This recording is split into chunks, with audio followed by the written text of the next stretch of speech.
পাবনায় বিএনপির মিছিলে গুলি করা সেই যুবকের পরিচয় মিলল। পাবনার ঈশ্বরদীতে বিএনপি ও জামায়াত নেতাকর্মীদের মধ্যে সংঘর্ষের ঘটনায় প্রকাশ্যে আগ্নেয়াস্ত্র উঁচিয়ে গুলি করার ছবি ভিডিও ভাইরাল হয়েছে। পরে গুলি করতে দেখা যাওয়া যুবকের পরিচয় পাওয়া গেলেও এখনও তাকে গ্রেপ্তার করতে পারেনি পুলিশ।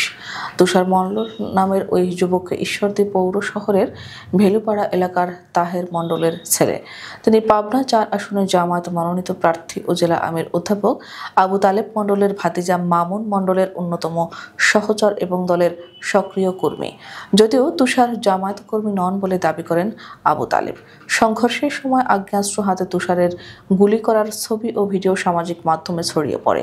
ছবি ও ভিডিওতে সংঘর্ষের সময় প্রতিপক্ষের লোকজনকে লক্ষ্য করে তাকে পিস্তল উঁচিয়ে গুলি করতে দেখা যায়। শুক্রবার ভেলুপাড়া এলাকার মানুষদের সঙ্গে কথা বলে তার পরিচয় নিশ্চিত হওয়া গেছে।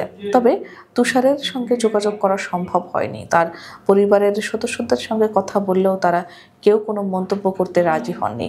ভেলুপাড়ার এক স্কুল শিক্ষক বলেন, তুষার জামায়াতের সক্রিয় কর্মী। সাম্প্রতিক সময়ে দলটির বিভিন্ন কর্মসূচিতে তাকে অংশগ্রহণ করতে দেখা গেছে। আরেক স্থানীয় বাসিন্দা রিজাউল করিম বলেন, তুষার দক্ষিণ কোরিয়ার প্রবাসী জীবন কাটিয়ে সম্প্রতি দেশে ফিরেছেন। এর পরে তিনি জামায়াতের রাজনীতিতে সক্রিয় হন।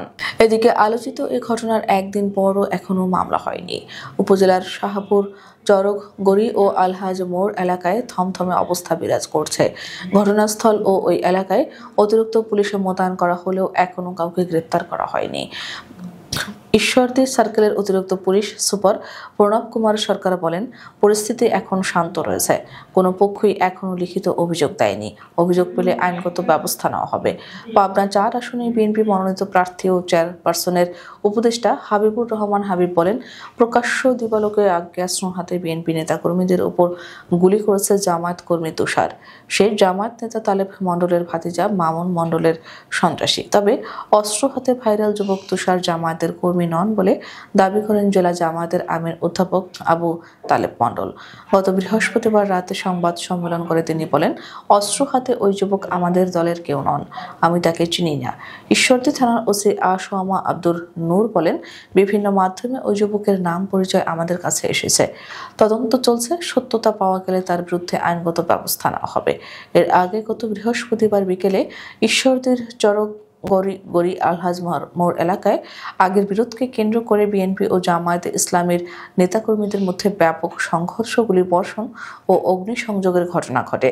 রাতে এক বিবৃতিতে এ ঘটনার তীব্র নিন্দা ও প্রতিবাদ জানান বিএনপির জ্যেষ্ঠ যুগ্ম মহাসচিব অ্যাডভোকেট রুহুল কবির রিজভী। তিনি অভিযোগ করেন, বিএনপি নেতাকর্মীদের উপর স্থানীয় জামায়াতে ইসলামীর কর্মীরা পরিকল্পিতভাবে হামলা চালিয়েছে। এতে অর্ধ শতাধিক নেতাকর্মী আহত হয়ে চিকিৎসাধীন রয়েছেন।